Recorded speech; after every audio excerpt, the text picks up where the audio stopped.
News 7 Tamil, பொறுப்பும் பொது நலமும். வெளிச்சம் பகுதியில் தற்போது நீங்கள் உறங்கும் போதை பார்க்க போகிறோம். இதில் இன்னைக்கு ஸ்பெஷல் என்னன்னு பார்த்தீங்கன்னா, ஒரு பெண் துப்புரவு தொழிலாளி கொஞ்சம் கூட தன்னை விளம்பரப்படுத்திக்காம தூய்மைப்படுத்தும் பணியை தனது வேலையா பார்த்துட்டு வராங்க. அவங்கள பற்றி தான் இன்னைக்கு நம்ம பெண்கள் தின சிறப்பு கொண்டாட்டத்தில் பார்க்க போகிறோம்.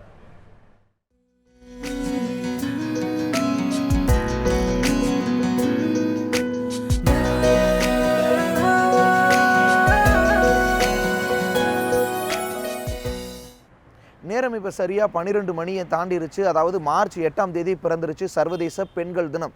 பெண்கள் இந்த நள்ளிரவு நேரத்திலையும் பணிபுரிகிறது எந்தெந்த இடங்கள் அப்படிங்கிறத குறித்தான ஒரு தேடலோட இந்த நீங்கள் உறங்கும்போது பகுதியை தொடங்கலாம்.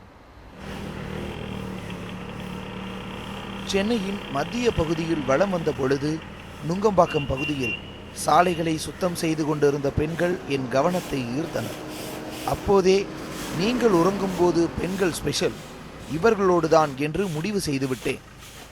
இவர்களோடு பயணித்ததில் சில ஆண்டுகளாகவே இந்த பணியை இவர்கள் செய்வதை அறிய முடிந்தது.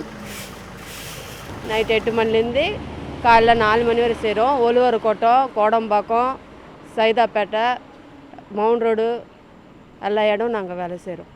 கூட்டி பெருக்கிறது, இப்போ குப்பை வாடுறது. காந்தியின் கனவான இந்தியாவை தூய்மைப்படுத்தும் பணிகளில் ஈடுபட்டுள்ள இவர்கள் இந்த சமூகத்தில் பொருளாதாரம் உள்ளிட்ட மதிப்பீடுகளில் மிகவும் பின்தங்கியவர்கள். ஆனாலும் மிக உயர்ந்த வேலையை செய்து வருகின்றனர். தூய்மை சுத்தம்ங்கிற விஷயங்கள் நம்முடைய பாரம்பரியத்தில் கலாச்சாரத்தில் தொன்று தொட்டு சொல்லப்பட்டு இருக்கக்கூடிய விஷயங்களாக இருந்தாலும் சமீப காலங்களில் அது அரசால் பிரபலங்களால் முன்னெடுக்கக்கூடிய விஷயமாகவும் இருக்குது. இந்த சாலையை பொறுத்தளவு தூய்மைங்கிற விஷயமும் பெண்களின் கைகளில் தான் இருக்குது.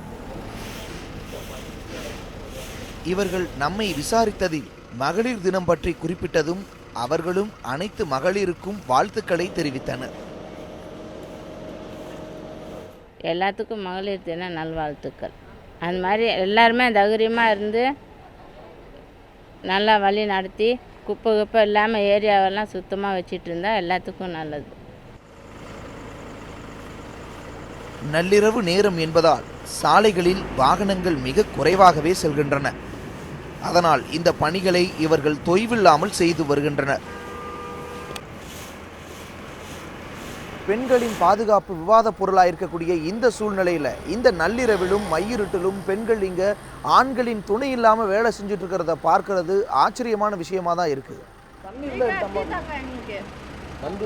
இரவு பறவையாய் சைக்கிளில் வந்த தேநீர்காரரிடம் தேநீர் வாங்கி பருகி சிறிது களைப்பாறிக் கொண்டனர் இந்த சென்னை இருளை புனிதப்படுத்தும் சேவையாளர்கள்.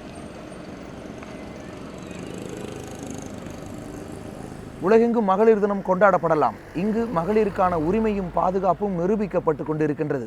அனைவருக்கும் மகளிர் தின வாழ்த்துக்கள். இவர்களைப் போலவே துயிலா வெளிகளோடு நான் தேவேந்திரன், நியூஸ் 7 தமிழ், சென்னை.